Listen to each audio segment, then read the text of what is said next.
এখন বিএনপিতে যোগ দেওয়াটা প্রায় হিড়িক পড়ে গেছে, ধুম উঠে গেছে।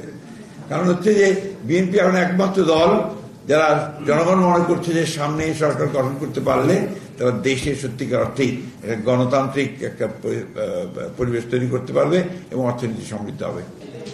বিশেষ অর্থনীতিবিদ সাবেক অর্থমন্ত্রী মরহুম শাহ এম.এস. কিবরিয়া সাহেবের ছেলে,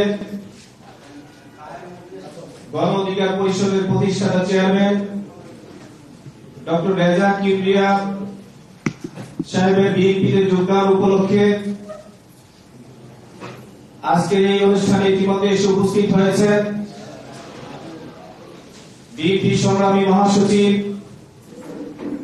জননেতা জনাব মির্জা ফখরুল ইসলাম আলমগীর ইতিমধ্যে আমাদের মাঝে উপস্থিত হয়েছেন। বিএনপি জাতীয় স্থায়ী কমিটির সম্মানিত সদস্য জনাব সালাউদ্দিন আহমেদ ইতিমধ্যে আমাদের মাঝে উপস্থিত হয়েছেন। আজকে যিনি বিএনপিতে যোগদান করবেন বিশিষ্ট অর্থনীতিবিদ সাবেক অর্থমন্ত্রী এম.এস. কিবরিয়া সাহেবের ছিলেন গণ অধিকার পরিষদের প্রতিষ্ঠাতা চেয়ারম্যান ডক্টর রেজা কিবরিয়া। অনুষ্ঠানের শুরুতেই পবিত্র কোরআন থেকে তেলাওয়াত করবেন মাওলানা ইলিয়াস। أعوذ بالله من الشيطان الرجيم بسم الله الرحمن الرحيم لقد جاءكم رسول من أنفسكم عزيز عليه ما عنتم حريص عليكم بالمؤمنين رؤوف رحيم فإن تولوا فقل حسبي الله لا إله إلا هو عليه توكلت وهو رب العرش العظيم صدق الله العظيم।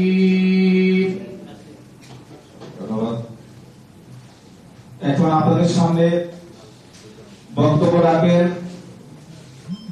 বিএনপি জাতীয় স্থায়ী কমিটির সম্মানিত সদস্য, ফ্যাসিস্ট সরকার যার কণ্ঠরোধ করার জন্য দীর্ঘদিন গুম করে রেখেছিলেন জননেতা জনাব সালাউদ্দিন আহমেদ আপনাদের সামনে বক্তব্য রাখবেন।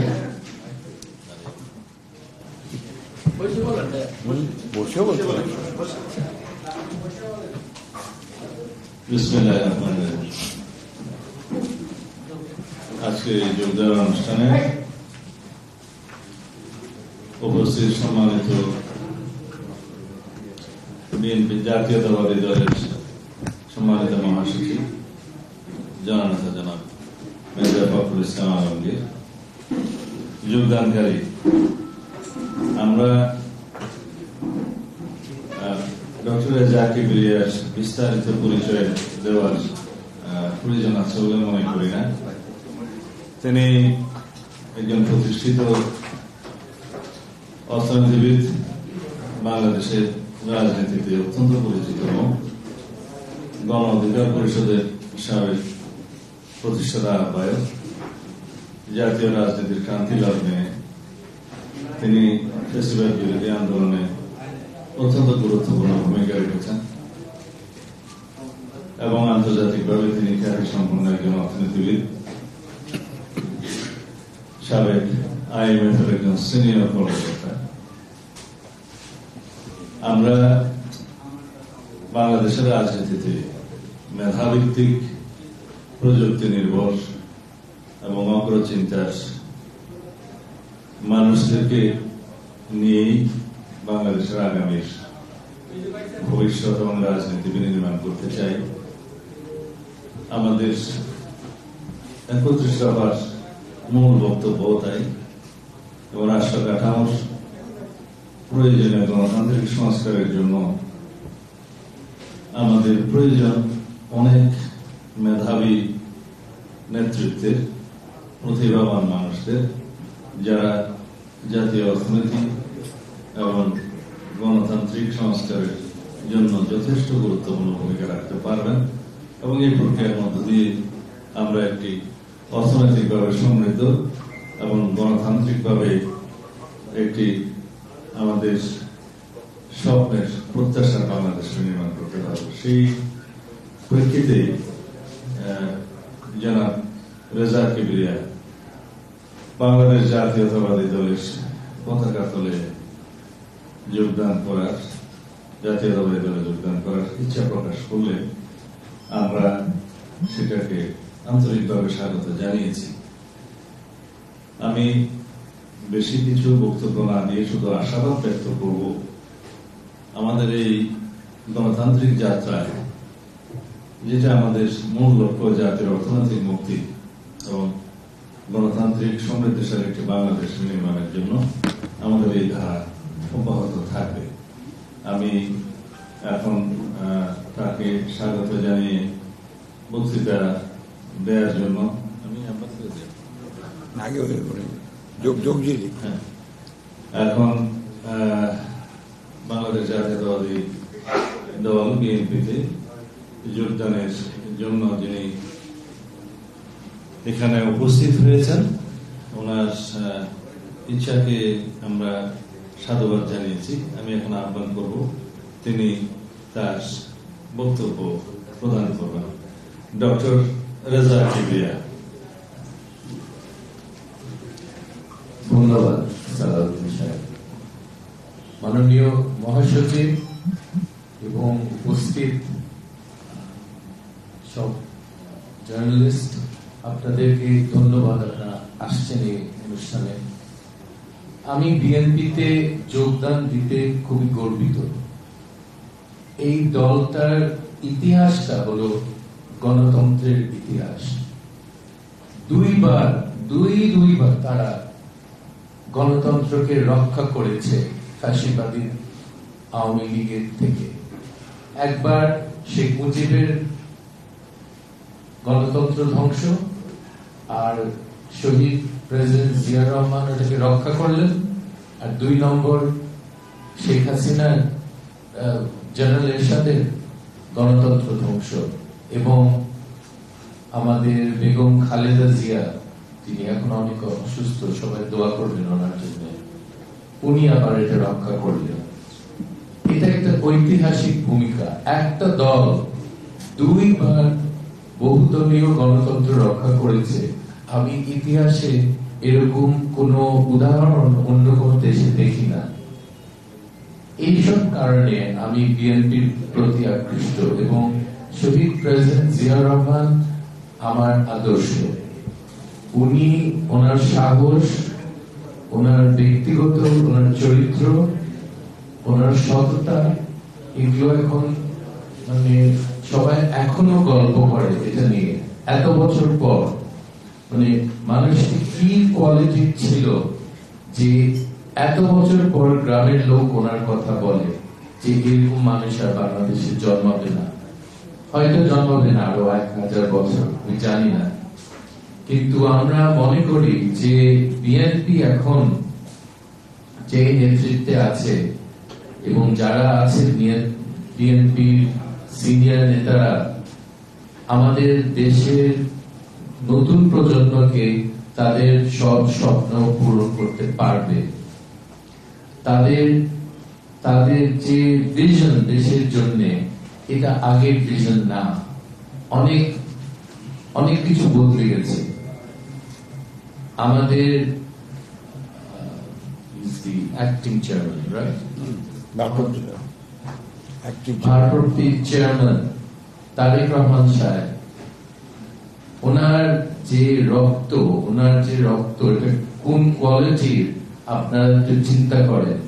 বাপ কি ছিল এবং মা কি আছে, এটা ইনক্রেডিবল। এটা আর কারো নাই, এটা বাংলাদেশে আর কারো ওই কোয়ালিটির ব্লাড লাইন নাই। আপনাদেরকে বলতে পারি, এবং আমরা সবাই ওনাকে সাহায্য করব একটা নতুন বাংলাদেশ গড়ে তুলতে। এবং আমার ধারণা উনি বিদেশে আছেন, এটা একদিক থেকে দুঃখজনক, আমাদের দেশের মানুষের কাছে নাই।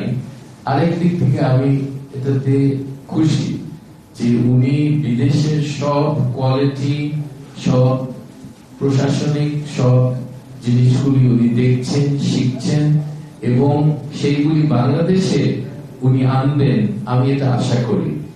তো আমি মনে করি ওনার ইংল্যান্ডে থাকারও দেশের মানুষের জন্য একটা লাভজনক জিনিস। উনি অনেক কিছু নিয়ে আসবেন এই দেশে যেটা আগে ছিল না, এবং এই দেশটাকে উন্নত করতে এশিয়ার মধ্যে, মহাদেশের মধ্যে এটা প্রথম 3 দেশের মধ্যে আনতে অসম্ভব কিছু না। আপনারা ভাবছেন আমি কি রূপকথার মতো বলছি, এটা পরে দেখবেন, কিন্তু আমি 35টা দেশে কাজ করেছি প্রায় 40 বছর। আপনাদেরকে বলতে পারি আমাদের দেশের মানুষের কোয়ালিটি এটা হলো টপ ক্লাস, এবং এই মানুষগুলিকে দিয়ে একটা টপ ক্লাস দেশ, প্রথম সারির দেশ তৈরি করা যাবে ইনশাল্লাহ। এবং বিএনপি এই সুযোগটা যদি ভোটাররা দেয়, তাহলে আপনারা দেখবেন তারা কি পাবে এই দেশের জন্য, এবং ভবিষ্যৎ প্রজন্মের জন্য তারা কি করতে পারবে, আপনারা তখন দেখতে পারবেন। আমি আশা করি আমার এলাকায় বাহুবল, নবীগঞ্জ বাহুবল, সেখানে আমার কাজ করার একটা সুবিধা হবে, এবং যদি ওনারা মনে করেন জাতীয় কোনো জায়গায় আমাকে কাজ করতে সুযোগ দেওয়া হবে, আমি চাই দেশের জন্য কাজ করতে। আমি খুব ভালো চাকরি ছেড়ে, আপনারা জানেন আইএলএফ এর চাকরি লাভজনক, লোভজনক একটা চাকরি, কিন্তু সেই চাকরি ছেড়ে আমি আসছি দেশের জন্য, দেশের মানুষের জন্য কাজ করার জন্য। এটা ছিল আমার বাবার স্বপ্ন, আমি আশা করি সেটা পূরণ করতে পারবো। আমাকে অনেক ধন্যবাদ সময় দেওয়ার জন্য। আমি এখন মহাসচিবকে বলবো জয়েন করেন। আমি বিএনপি ফর্মালি জয়েন করলাম সদস্য।